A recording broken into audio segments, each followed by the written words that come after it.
喺呢段時間裏邊，呢啲反應都係正常嘅，並且係理解嘅。發生咗咁大嘅災難，大家都好震撼。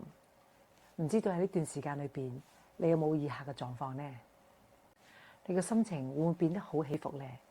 有時候覺得好難過，有時候覺得好驚，甚至會覺得好嬲添。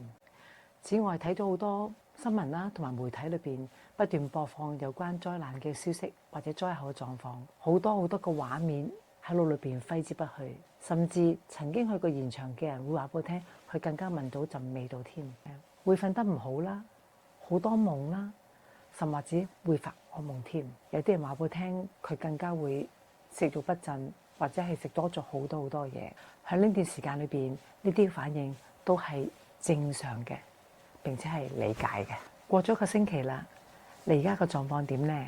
緩和咗啲啲啦，情況持續啊，定話係有惡化嘅跡象？無論咩情況，我都想邀請你一齊學一啲方法，緩和自己，幫自己，幫助別人。